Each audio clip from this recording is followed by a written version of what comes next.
Good evening, everyone. Welcome to another episode of Paranormal and Historic Locations and Legends. I'm sure you guys probably get the idea of what we're going to be talking about tonight, but tonight we get to part three and the final conclusion revolving around the Amityville horror. Obviously, as some of you guys know, as what we've talked about in the last 2 weeks, 2 weeks ago, we were first talking about the DeFeo family that lived in the house prior to their murders. Then last week, we talked about the Lutz family that moved in a year after the DeFeo family was murdered. Now, we're going to be talking, as well as the movies, too. Should have also added that.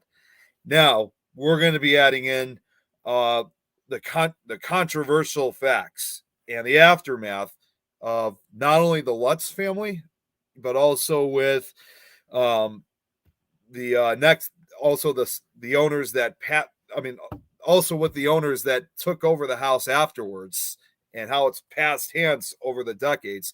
And then eventually, right at the end of right before we end for tonight, I will eventually reveal from what I've actually been able to find.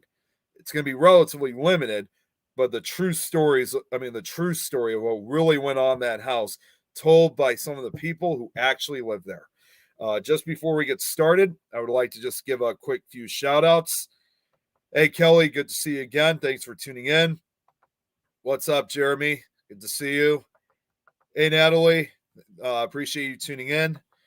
So, what we're going to be doing first is, because I know I was talking about this last week, which unfortunately I did have to end because I was at the end of time, but I had a few other, we were talking a little bit about the movies that were made, and I had a few other trailers that I was I wanted to show you guys because 2 weeks ago I showed you guys I showed Amityville 2 The Possession, which was the prequel to the original film. And then last week I showed the trailer for the original movie. I'm going to show two more trailers, which I don't usually do at the beginning of the show, but just so you guys can get an idea how popular that the Amityville franchise became. I'm only just going to show trailers of two of the films because these are the only two other movies that at that time actually featured the house.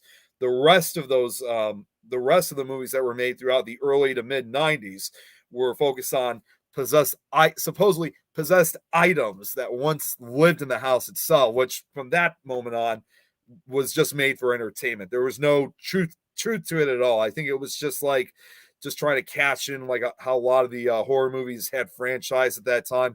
But either way, I'll still show you guys the trailers anyway. I'm actually going to begin with Amityville 4 because if you guys have ever seen the first four movies, the original Amityville, the second one, which is a prequel, which takes place before the original film, believe it or not, Amityville 4 takes place after the original film due to the house already being empty in that film. And by the time you get to part three is when the new owners arrive. So let me just give me 1 second here. I always have issues with sharing the screen. Okay, let me just check the phone just to make sure that you guys can see this, hopefully. Now, this one in particular was the first one that was made for television. This was not originally made for theaters. Yep, okay, we got the screen working. So, you guys, this will only be about 2 minutes. So, tell me what you guys think.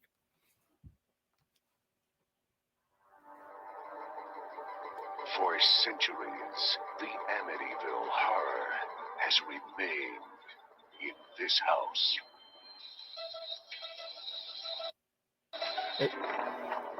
A mystery.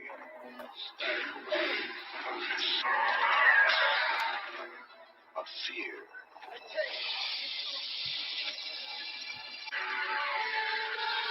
Ooh. A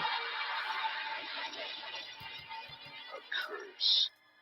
And Helen must have money to burn, penny coming this big all the way from Long Island. It has the look of a genuine antique. Mother, it's as ugly as sin. Now I believe that the evil in that house could transmigrate into that lamp. Now the evil of Amityville has escaped. There's nobody here. Daddy was here. That it can and will transmigrate into another object.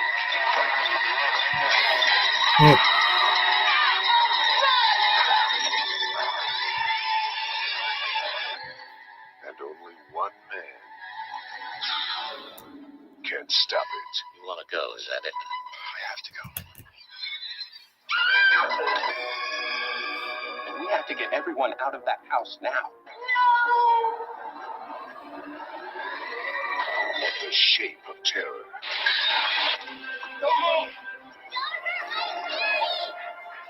The power of hell.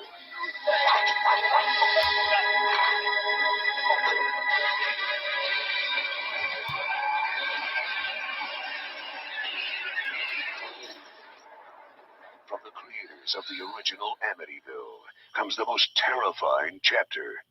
Amityville 4, The Evil Escapes. Now was one, like I said, this was one of the original last film. I mean, one of the original films. Well, excuse me, one of the first movies that ever showed the possessed item. And the house itself actually only took place like 10 minutes in the entire. The house only made an appearance for really 10 minutes in the entire film. But this is the it was one of the first that detailed the possessed items. I just want to give a quick shout out for everyone on my personal chat. Good to see you, Tom. Thanks for tuning in. But here is the final trailer. I'm sure you remember that, Lamp. Yeah, I'm sure you do, Jeremy. But now here is the final trailer. This was again really the last film in chronological order that actually featured the house full time. That is. So here is Amityville 3D. The whole world knows the story of this house. Now, its terror takes on a new dimension.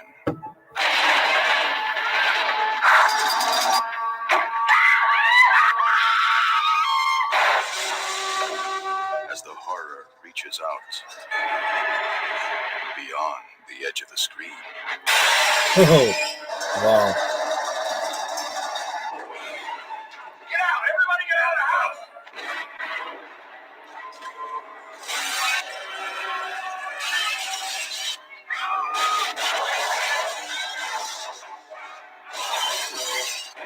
Dino De Laurentiis presents Amityville 3D.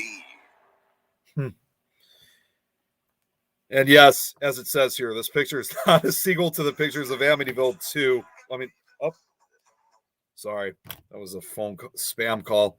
I got one. Now that's actually one of the least known trailers. This is the final. Again, I'm sorry, there was one more. This is the main trailer that's often usually featured with Amityville 3D. And believe it or not, it's actually just stock footage from Amityville 2. But this is the last one. I'll show you guys, and then we'll get down right to business.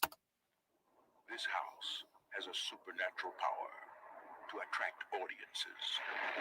It is the Amityville Horror House, a landmark in the history of motion picture shockers. Now, that power has expanded.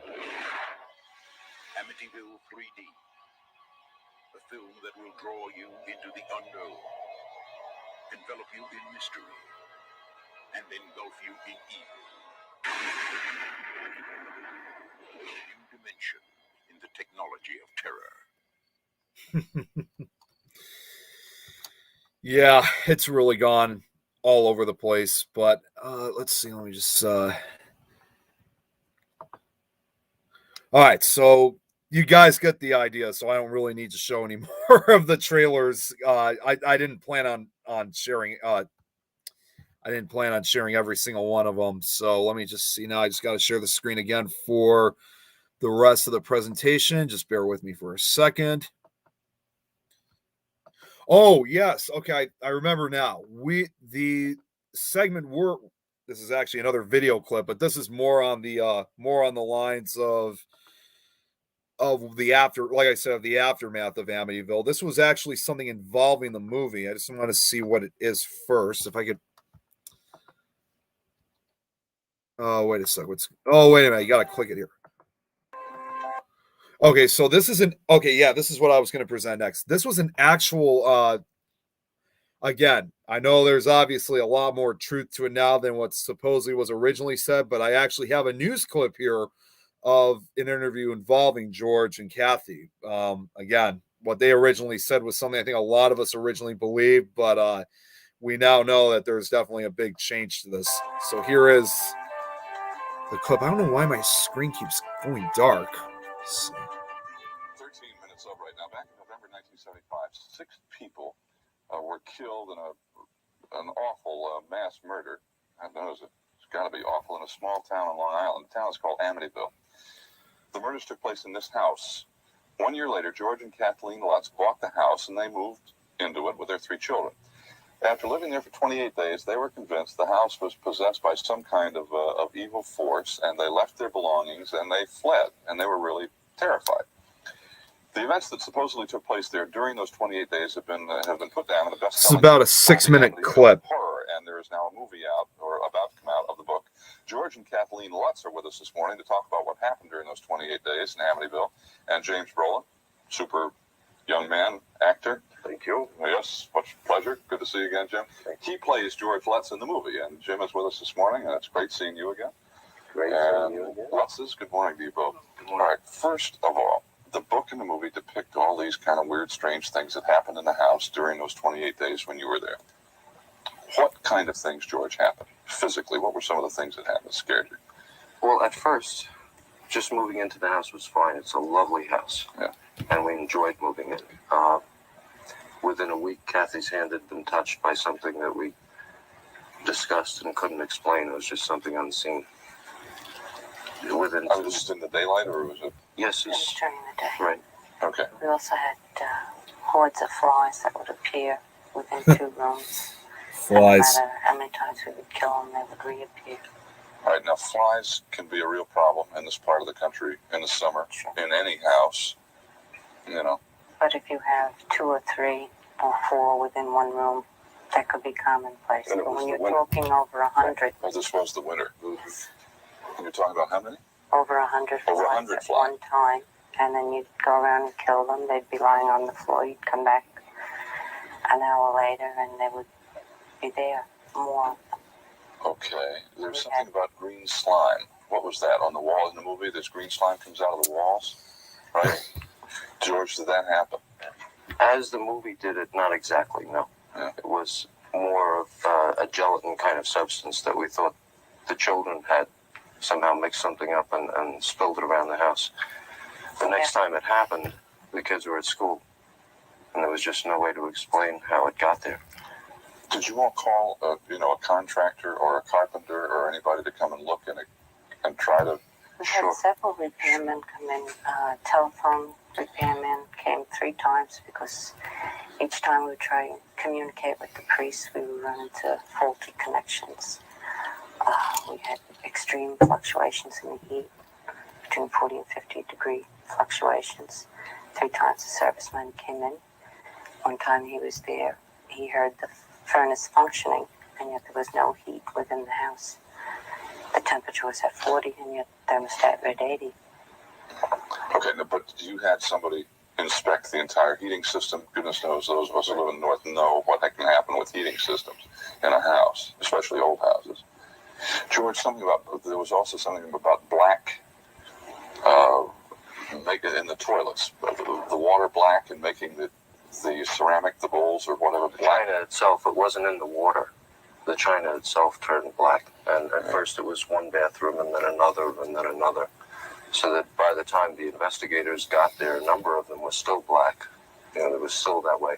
There was never any reasonable explanation. Did you have a plumber come in? I mean, when you first spotted No, it, there wasn't. It wasn't a problem with the water. The water was But clean. did It was normal. But did you invite any contractor, somebody like that, just to come say, hey, what's wrong with the toilets? No, because Yeah. one of the things we found was the keyholes would ooze a black substance, which was of the same nature and appearance as that which was on the porcelain in the toilets. And when the investigative team came on March 6, 1976, the substance was still on the keyholes, and they were able to obtain samples of it because it was never in a moist condition, and they wouldn't do physical damage to the door. In other words, carve out a piece of wood without our consent. Had either of you had any experience before with the occult or the supernatural? Ever before? We didn't believe in it. Were you afraid for your children? Why didn't you leave earlier than the 28 days if you were terrified? Well, it was our house. First of all, we had never intended to give it up. Even after we moved out, we intended to find out what was wrong and move back in there. Mm-hmm. That's why the investigation was held, and people from different psychic research groups that at least we could check their credentials were called in and asked to come in.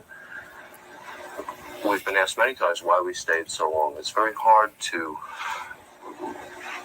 remember the exact emotions or the moment of why you would make a decision and why not. But you finally did make it. Well, by the time we left, we had lost a considerable amount of weight. Kathy was passing out quite regularly. I had lost over 26 pounds. And we were just reacting from one happening to another. We weren't So you were generally we weren't thinking, yes, as we normally would. Jim, you played George in the movie, Mm-hmm. and you did research this and worked on it and so forth. You smiled. Do you believe that? Do I? Yeah, when I'm sitting here with them, yes, I do. And I've watched George, and I've watched, you've been an actor, David, and you kind of know how to watch for telltale signs when you're doing research and watching the people. And we also, but you get an insight. And I can't say that looking over the story, I believe the book as it's presented totally. Mm-hmm. But sitting with these people, it's hard to deny a lot of the facts too. George gave up a lot of money. Yeah. More than I think that he would make on the book. Yeah. You know what I mean? One of the things. Why would you keep up working on this if it was terrifying and not a pleasant experience? Why don't you just leave it behind you and forget it and move on to other things? Things of this nature happen quite frequently. And when they happen to you? families, no, not to us. Yeah. This was something we learned from the investigators and the psychics that came in. And when it happens to a family, usually they close the door and they don't talk about it. Yeah. And unless these things are talked about, they'll never be understood. We went out when the movie was being filmed, Jim. We went out to the house and talked to the couple who live in the house, or did a year ago. And they said they'd had no problems whatsoever. Everything was just fine. They implied that this is all a big hoax. Well, one of the things we're very happy with is 4 weeks ago, both of us were subjects of a polygraph test. Right. It was given by Chris Gugas and Michael Rice. And we both passed with flying colors. We were tested separately on it. Is the movie fun? Well, the movie's very effective, I think. And I'll tell you, when I was sent the script, Just another minute we're left. all at the mercy of scripts in this business. I read it. I was working on another picture, and I didn't have much time, and I read it quickly, and they wanted an answer. And I just thought this is going to make a terrific movie. And when I called, I said, let's get involved. And the agency said, why don't you pick up the book tomorrow? And I said, oh, yeah, there's a book. And then the next day, I found out it was a true story. I wasn't aware of it. And so my involvement from the beginning was really sort of naive. Mm-hmm. And I just took it as something that was going to be a wonderful movie, and it is.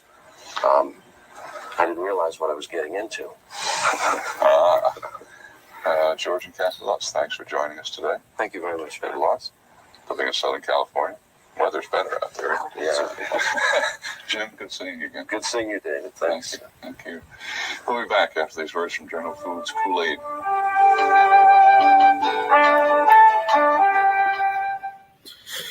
Okay, so it was a little bit longer than I expected, but yes, indeed, this was a rare interview clip I was able to find of George and Kathy Lutz. There is another one out there that does exist. I think it's actually on Vimeo, though, but I didn't want to add both clips knowing that it would take up most of the time. But it's also really cool that they actually had James Brolin, who plays George in the movie, be on the same interview set. Now, that was obviously the story that George and Kathy Lutz had told for years. But as we get to the conclusion of this slideshow, I think you guys, for those that don't know about it, I think you guys might be a little bit surprised that the reality is quite different from what you see. Now, let me just see here for 1 second here. I just want to give a quick shout out again to everybody who's been watching. Good to see you, Tom. Hey, Robin, thanks for tuning in. Yes, pest invasions are real. That definitely is true, but I'd find it awfully hard to believe that they, that, for example, in this case, the flies would keep coming back like they did. So let me just, that was on my personal chat. Who do we got up? Let me see who we still have on the things chat. Oh, yes, he definitely did, Jeremy. Yes, yes, he did. But anyways, the debate about the accuracy of the Amityville horror continues. The various owners of the house since the Lutz family left in 1976 have reported no problems while living there. On March 18th, 1977, Jim and Barbara Cromartie purchased the home from the bank. Although plagued by hordes of tourists searching for supernatural phenomenon, the Cromarties managed to live there happily for a decade. Nothing weird happened, except for people coming by because of the book and the movie. Nonetheless, they found it necessary to change the address to confuse the curious. And I'm surprised that didn't show up first, but that is one of the few photos I was able to find of Jim and Barbara Cromartie. I mean, there's a few other pictures, but usually it's with them with other people. This was among one of the few that I was able to find with just the two of them. During a press conference to refute the Lutz's allegations, the Cromarties issued a 2-page statement. An excerpt read, "The quiet village of Amityville, Long Island, has been made infamous by a hoax. It will possibly never be the same. It is Long Island's equivalent to Watergate. None of us would be here today if a responsible publisher and author had not given credibility to two liars and allowed them the privilege of putting the word true on a book in which, in all actuality, is a novel. The credibility of the hoax stems from using a charlatan Catholic priest who has been banned from performing his religious duties by the Diocese of Rockville Center, the equivalent of disbarment of a lawyer. This charlatan priest has been involved with a complicity to a lie and therefore deserves no credibility and should be dealt with accordingly." The Cromarties sued the Lutzes, Jay Anson, and the publishers of the Amityville Horror. Their multi-million-dollar suit argued that not only was the book an invasion of privacy, but that false misrepresentations were made willfully and solely for commercial exploitation. Eventually, the parties arrived at an undisclosed settlement. Now, this is actually a photo of the entire family, the entire Cromartie family that lived there after the Lutzes. I don't know why that's kind of odd. I'll have to fix the picture later. I don't know why it's so far off to the side like that. Whoops. As a child, Jim Cromartie played in the house, and both he and his wife were determined to make the home a part of the community again. I don't know why it says as a child. That's kind of weird. I don't remember putting that in, unless I just happened. That somehow may have got caught in the copying. Both he and his wife were determined to make the home a part of the. You know what? I'm just going to fix this really quickly because this is just bothering me. Give me 1 second here, guys. Let's fix that. Let's fix that up quickly. I don't normally do this during the show, but I just wanted to get rid of that. There we go. Let's see. Okay, that is not what I wanted to show up.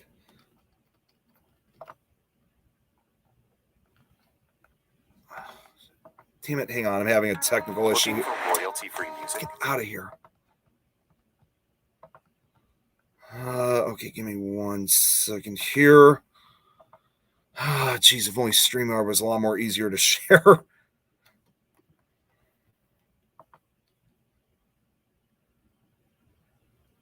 Okay, there we go. All right, so Jim Cromartie, both he and his wife were determined to make the home a part of the community again. Eventually, the curiosity seekers proved unbearable, and the Cromarties were forced to put the house on the market. They left friend They left their friend Frank Birch to tend to the property and act as a house sitter while they were away. Neither Mr. Birch nor the Cromartys ever reported any supernatural happenings. The Cromartys eventually moved back in and took the house off the market. In 1979, the Cromartys opened their home to newsmen to disprove stories about the eerie happenings. Now, unfortunately, I was unable to find any of that kind of footage. However, after we get past this slideshow, this is probably the most Oliver's show involving clips. I do have another rare clip that I'm going to show you guys, but here's something else that you guys are going to be quite surprised by, and this will also kind of help draw the conclusion for part 3. And although the Cromartys were very skeptical, get this. However, around the same time the movie came out, the Cromartys secretly contacted paranormal investigator Peter Jordan to investigate their home with a medium. The medium, Ron Magritte, I think that's how you say it, picked up on high energy throughout the home. He believed someone practiced black magic in the house.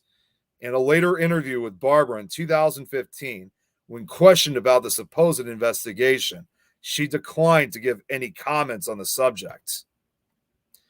They remained in the house happily until 1987, when 19-year-old David Roskin, Barbara's son from a previous marriage, had a heart attack and reportedly passed away in a hospital. Now, this was another, again, I was actually surprised to find this photo than the original one. That's obviously a photograph of them when they were much. Oh, that's why the photo's centered then. There's no need to fix it then. But that was, that's pretty much the only photo I was able to find of Jim and Barbara later in life. Now, Jim died in 2019 at the age of 87, and Barbara died peacefully in her sleep in 2020. So they just died very recently. Now, okay. Oh, yes. Now, this is something I think you guys will be interested in. This is the other rare clip. This is aside from the supposed newsmen that actually came into the house, so they can disprove the stories of what the Lutzes were giving. There is one other news clip here that I was able to find of the Cromartys. This was basically dealing with the unwanted attention that they had. The Cromartys themselves are not actually interviewed in this clip, but you do see the frustration that they do give involving all the tourists and curiosity seekers that showed up. The Cromartys who bought the house have packed up and left, driven away by an onslaught of tourists and pranksters who still continue to come and gawk, not fooled by the now changed address out in front. Now, why did you come by tonight to look at this house? See what that book was all about and everything about the house, the way it looked, and all the things that people say about it. Oh, we just wanted to see what it was like. I guess we just specifically came from Chicago to see it. But do you believe Chicago. Yeah, I do. They're kind of creepy. They gave me the creeps that... Why do you believe it when the present owners say there's no truth to it at all? And they've been living here for almost 2 years. Oh, I didn't know they had present owners. I thought it was deserted.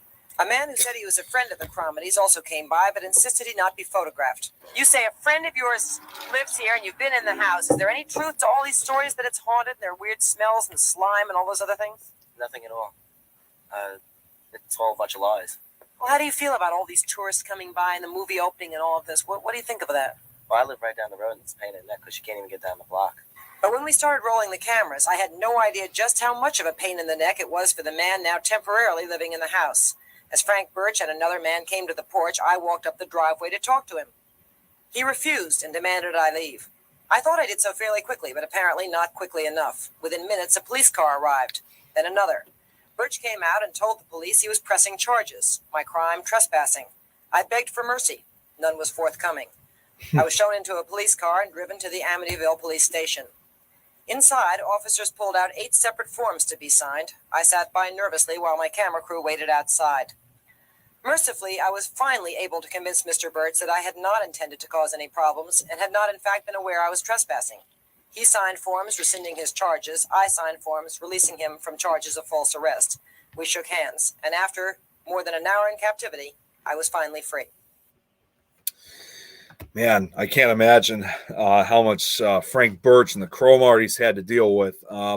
It's kind of funny that one of those, for people who come up to those kind of, these houses practically, it just, I mean, seriously, if you think that, just because a house was featured in a movie and you think that the house is considered deserted when really, for the most part, it's just no different than any other house in the neighborhood, it still doesn't matter whether it's deserted or if it's inhabited or whatever. And I would probably give this advice just like anybody would.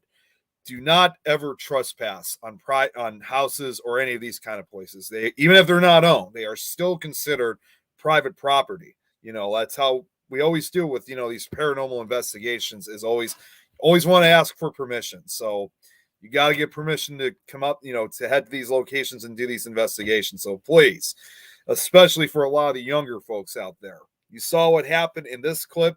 Do not trespass. Okay, so I forgot this is I got one other clip. Now, this was actually a clip from the show That's Incredible. This was shot back in the early 1980s. I just got to just watch my time here just to make sure. Okay, so we're about half hour. Okay, so I got another half hour left to go. This is probably the best you could ever get to an actual investigation that occurred in the house. So this was from a show, like I said, an episode from the show That's Incredible. This was shot in the early 1980s. And once again, you're going to see a lot of truth coming out of this. So I apologize for the quality.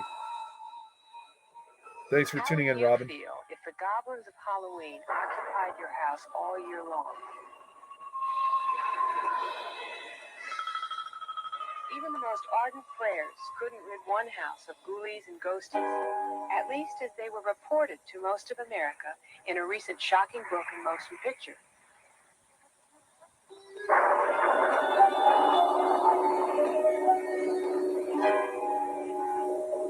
The unexplainable and terrifying became commonplace in the House of Horror.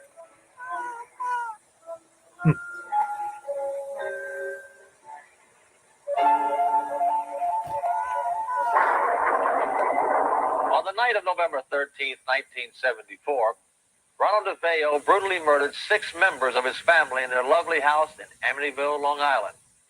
In late 1975, George and Kathy Lutz and their 3 children moved in. A month later, they moved out.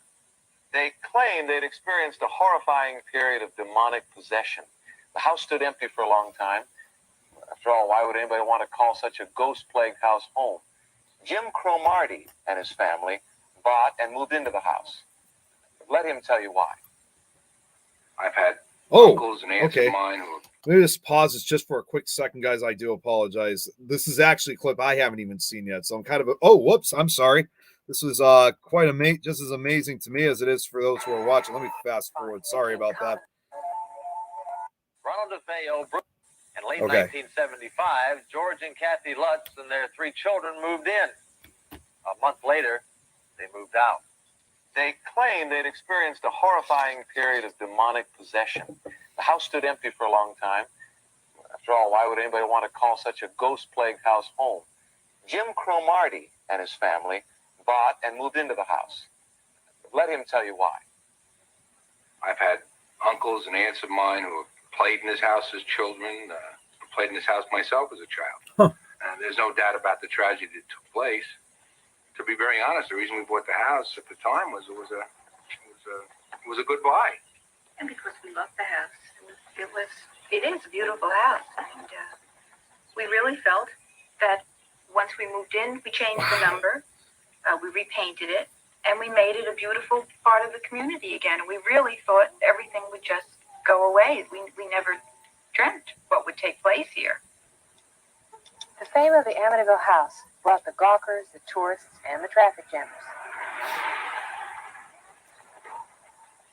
It was such a pleasant scene inside here, and outside it was so insane. It was right after the book had come out. People were fighting to have their picture taken in front of the house, and here we were trying to have a lovely, quiet Sunday afternoon together, and this insanity was out there. When they came, they literally, on Christmas Eve, attacked the house. And, 3 cars. 1 car drove all over the front lawn. Another one watched for the police, and the other group all all men about 20 to 25, I guess. The other groups just stood out on the front porch and urinated all over it Jeez. on Christmas Eve. Wow.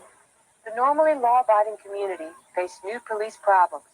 Amityville Police Sergeant Pat Camarada. One occasion, after the Luxes moved out, a man came to the house in a van with 6 goats, and he wanted the goats to eat the grass to chase the evil spirits away. So we have a lot of cuckoos.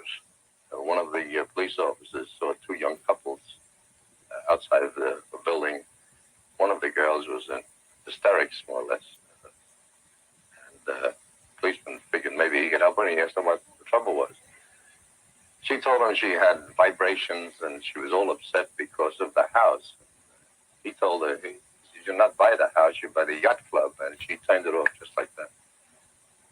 As a result of the story of Lutz's 28-day stay, this small piece of Long Island real estate gained an international reputation. The Amityville Horror told the Lutz's story, and in a way created a legend. There are some people, particularly the Cromartys, who are highly skeptical of the incident.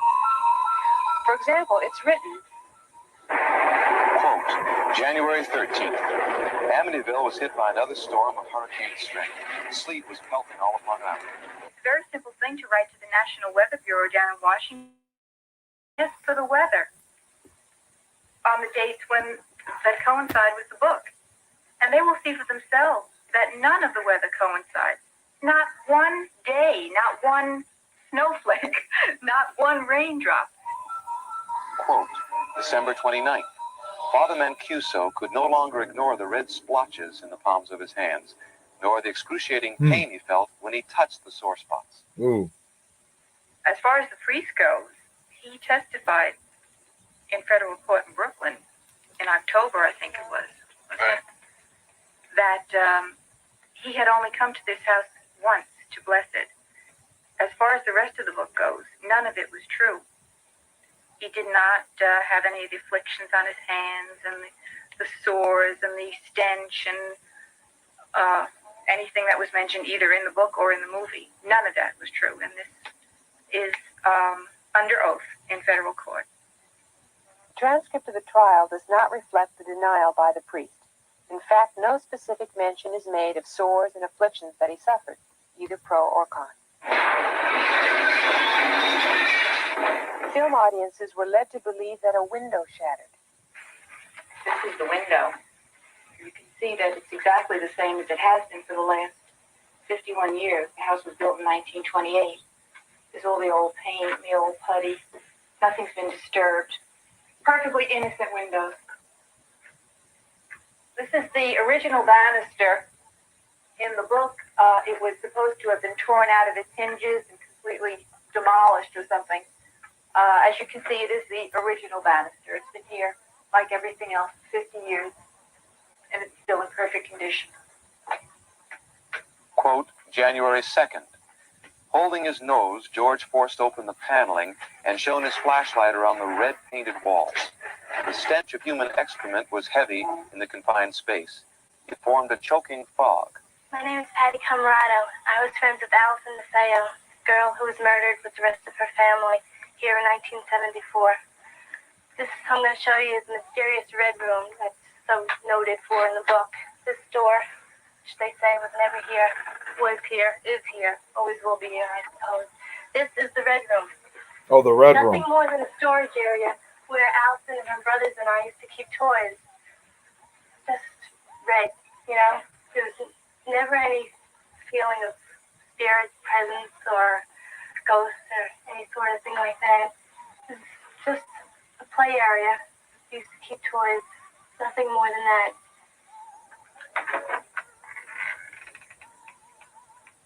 This is the door of our home. In the book, it became a 250-pound door, which was completely blown out of its frame and off its hinges. As you can see, it's the original door, solid as a rock, immovable, and quite innocent. We just hope that sooner or later we're going to knock a complete hole in this charade that's been created, and hope that we can just get back to living a normal life again, not have to worry about when we come home at night that there are 30 people in the yard, that maybe we'll have to call the police again, to give them a break, to give the neighbors a break. Its reputation to this day has bedeviled the Cromartys, who are clearly convinced there are no ghosts or demons or ghouls or rattling chains or bloody screams. But would you live in this house? Wow.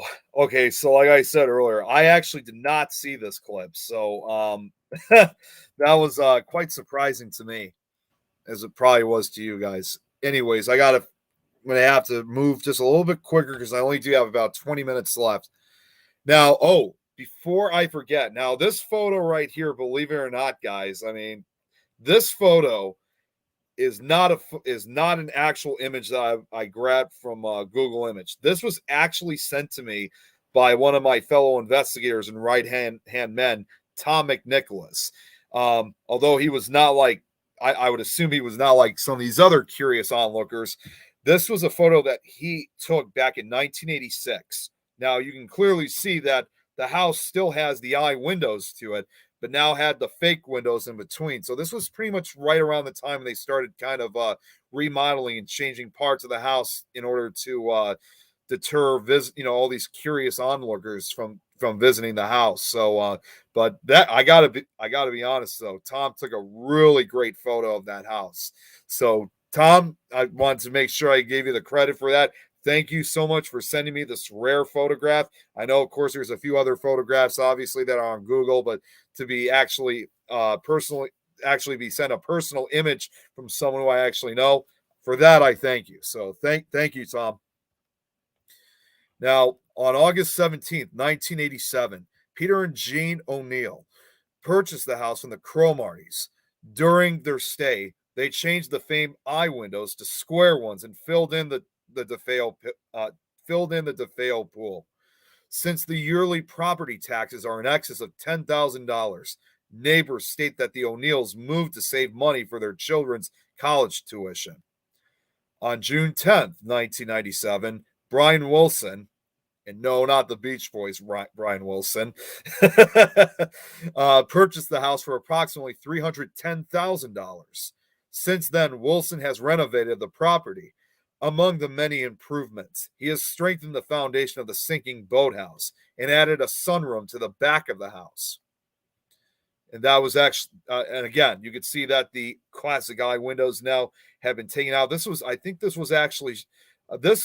taken back in the early 90s. I think this was photographed back in either 1990 or 1991. The role of Father Baccaro in the story has been given considerable attention.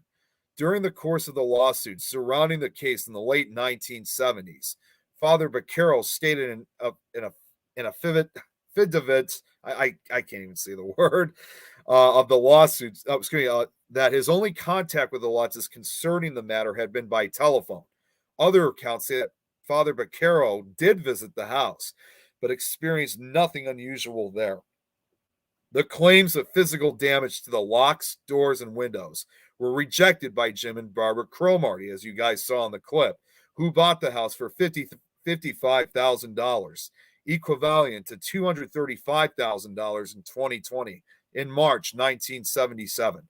Barbara argued that they appeared to be the original items and had not been repaired.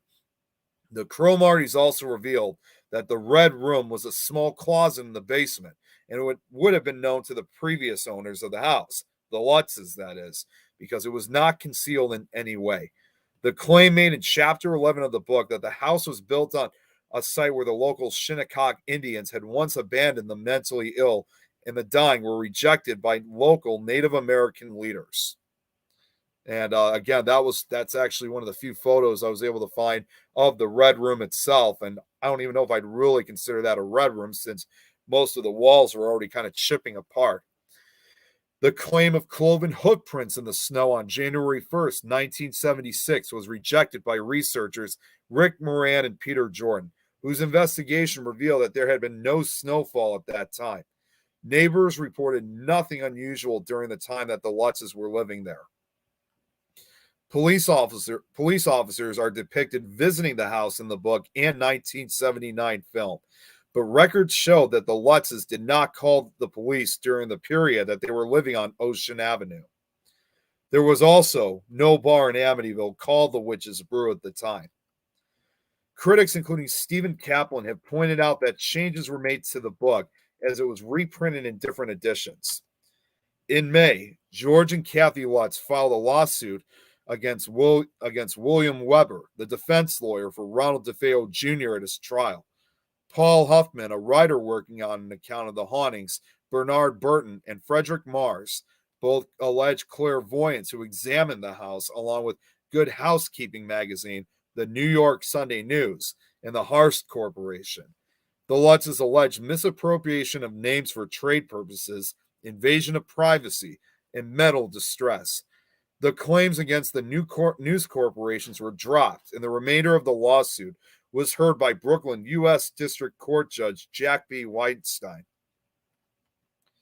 In September 1979, Judge Weinstein dismissed the Lutzes' claims. In the September 17th issue of People magazine, William Weber wrote, "I know this book is a hoax. We created this horror story over many bottles of wine." This refers to a meeting that Weber is said to have had with George and Kathy, during which they discussed what would later become the outline of Anson's book. Judge Weinstein also expressed concern about the conduct of William Weber and Bernard Burton relating to the affair, stating, "There is a very serious ethical question when lawyers become literary agents." George Lutz maintained that that events in the book were mostly true. In June, George and Kathy Lutz took a polygraph test relating to their experiences at the house. The polygraph tests were performed by Chris Guges, I think, and Michael Rice, who at the time were reportedly among the top 5 polygraph experts in America. The results, in Mr. Rice's opinion, did not indicate lying. Now, in 2005, a remake of the original Amityville horror was released. Although the film is set in Long Island, the house used in this film is a real 1800s home in Salem, Wisconsin, that was temporarily converted to add the famous eye windows. The movie facade cost $60,000. After production, the movie facade remained on the house for a while and was eventually carefully removed. The famous evil eye windows were preserved in sections of the walls, which still have the movie bedroom wallpaper on the inside, and siding with old-looking movie paint on the outside. The windows were in good shape, but were aged to match the house using peeling paint. In 2017, an estate sale was held at the movie mansion, and the famous eye windows, which had been in the attic since filming, were sold. The buyer lives in the same neighborhood and has the windows on display. MGM claimed the remake was based on new information uncovered during research of the original events, but George later claimed nobody ever spoke to him or his family about the project. George registered the phrase, the Amityville Horror, as a trademark in 2002, and it is referred to as the Amityville Horror on his official website. When he initially heard it was underway, his attorney contacted the studio to find out what they had in the planning stages and to express Lutz's belief they didn't have the right to proceed without his input. 3 letters were sent and none were acknowledged. In June 2004, the studio filed a motion for declaratory relief in federal court, insisting they had the right to do a remake, and Lutz countersued, citing violations of the original contract that had continued through the years following the release of the first film. George described the 2005 remake as dry and sued the makers for breach of contract and defamation and libel. He objected particularly to the scene in the film where the male lead, named as George Lutz, played by Ryan Reynolds, is shown killing the family dog with an axe. The film also shows that George Lutz character building coffins for members of his own family. Lutz claimed that the film producers embellished or fabricated events portrayed in the 1979 version and the 2005 remake. He also claimed that the producers of the 2005 film did not involve his family and that they used his name without permission. The defamation claim was dismissed by a Los Angeles court in November of that year, while other issues related to the lawsuit remained unresolved at the time of George Lutz's death. Now, I got one final video here that we're going to officially conclude. I'm going to just show the trailer for the remake as I had. So this is the final trailer I'm going to show. Give me 1 second here. When the business is good, we're going to have the greatest house. Just want to make sure that... Hang on. I got an issue here. Damn it. Hang on a second, guys. I don't know what just happened here, but...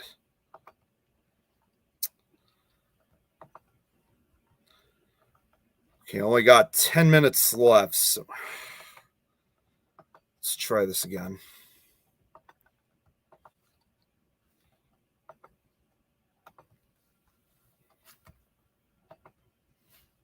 Houses here are way out of our price range. When the business is good, we're going to have the greatest house. It's beautiful. This is an amazing house. You are going to love it. Holy. What's the deal of a lifetime? So, what's the catch? There was a crime, a murder in the house. Several people, a family. Voices coming from within the house.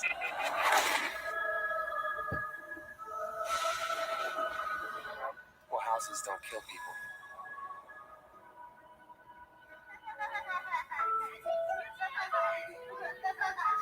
To a perfect house, to a perfect family.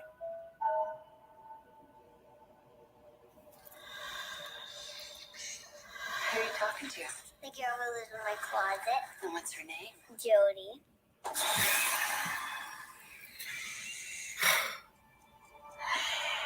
What's the matter? Just seeing things, I guess. When did you come back to bed? I can't sleep. This is my mind. There was a family lived here some time ago. They had a similar problem. I'm living in their house. We need to get out of here. Just back up. Everything we have is in this house. It's okay, Mommy. Jody won't hurt you. The man who lives here, he says he's bad.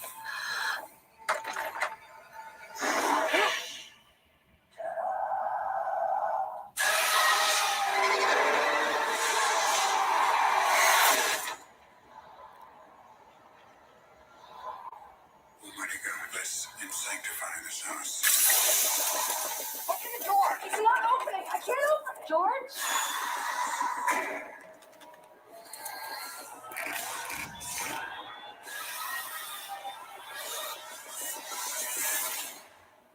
There's something evil in my house.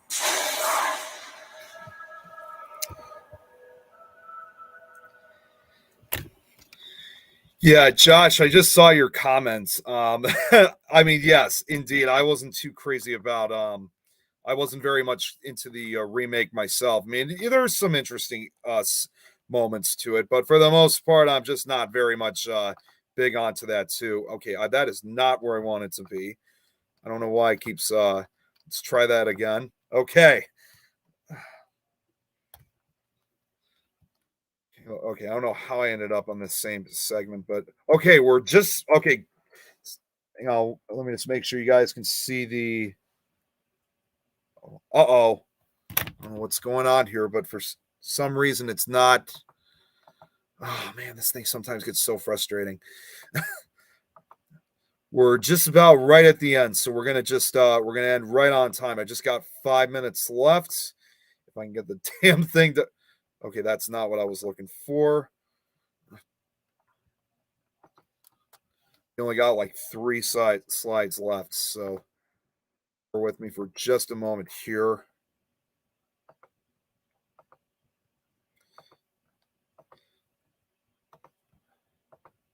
Okay. All right. Just want to make sure that the screen is, you guys can see it. Okay. All right, so now we're finally going to get to the end of this. Kathy Lutz died of emphysema in 2004 at the age of 57, and George Lutz died of heart disease in 2006 at the age of 59. Prior to their deaths, the couple had divorced in the late 1980s, but remained on good terms. Their children have tended to shy away from the horror spotlight, specifically daughter Missy. Now, this is somebody I think you guys probably will get the idea of where this is going to go now. However, in 2005, Christopher Quarantino came forward and claimed to the Seattle Times that although the book was not a hoax, it was extremely amplified. Christopher, who was 7 years old at the time, had claimed that little paranormal activity took place in the home, but says that what did happen was brought about by George's occult rituals. Remember what I was saying earlier about when the Cromarties secretly brought in a paranormal investigator and medium, and they said that somebody practiced black magic? I think you guys get the idea of where this black magic may have came from. But anyways, for Christopher, however, he regularly clashed with his stepfather and moved away from the family at age 16. Quarantino also said that George was obsessed with the occult and had exaggerated some paranormal incidents he believes did occur when he was a child. He said that events in the Amityville horror books and movies have been stretched to the point of fiction and the purposeful dissemination of information by his stepfather, George Lutz. He's a professional showman, in my opinion, Quarantino said. I just feel as though we were being exploited. The story that my parents put forward is that it was the house's fault. Quarantino told HuffPost Weird News. He says he had no knowledge of the occult, but he did. That was the trigger. To do what he was doing in that house was sure to cause a problem, referencing his stepfather's allegedly attempting to contact the occult. Part of the reason Lutz may still be affected by what happened in the house is because, part of the reason Quarantino, I meant to change that to Quarantino, may still be affected by what happened in the house is because the entities there have never left him alone. Whatever it is has remained in our lives. I call on Jesus Christ when it flares up, and it seems to be a cycle of some sort. Although there have been many Amityville books and movies, Christopher hopes to one day tell his own version. The kid's story has never been told, he said. I was 7. I had no say. Currently, Quarantino does air conditioning and remodels in Arizona and admits that the Amityville experience gave him a perspective on buying a home that others don't have. I thought disclosure was the law in every state. But it's not, he said. If you're buying a house, you should look into what happened there before. Now, I should also add, too, that in 2013, his brother Daniel Lutz also came forward and appeared in the documentary My Amityville Horror, in which he echoes the original story as told by his mother and stepfather and remained adamant that the hauntings happened. So obviously, I don't know exactly what the relationship is between them nowadays, but obviously they're telling two different stories. But that was the only time Daniel ever actually came forward and told his version of the story. As we all know, Chris, has been on a lot of different has been at different paracons, couple different shows to tell what really happened. So since I actually met him myself at the Chicago Ghost Con a couple of years ago, until something is fully straight, I pretty much believe Chris's story. That's just my opinion.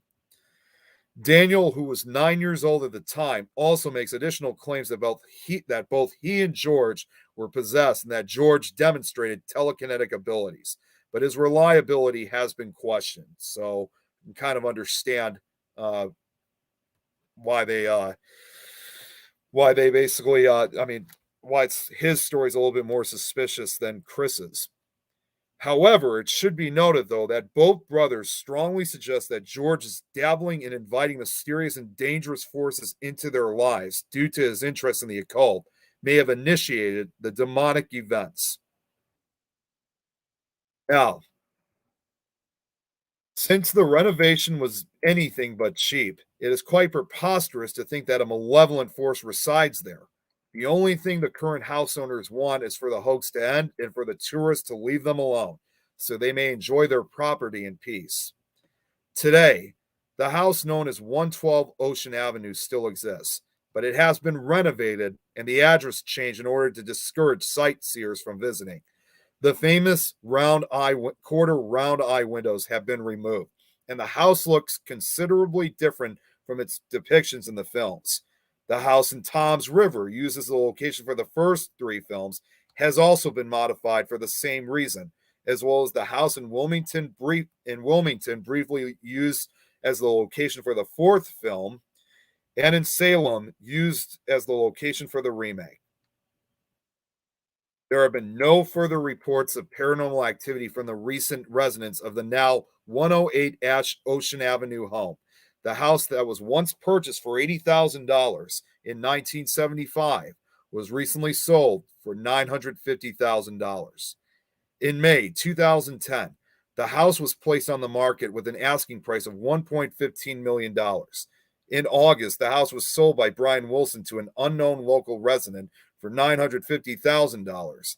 On August 21st, the departing owner held a moving sale. Oh shoot, I gotta end this quickly.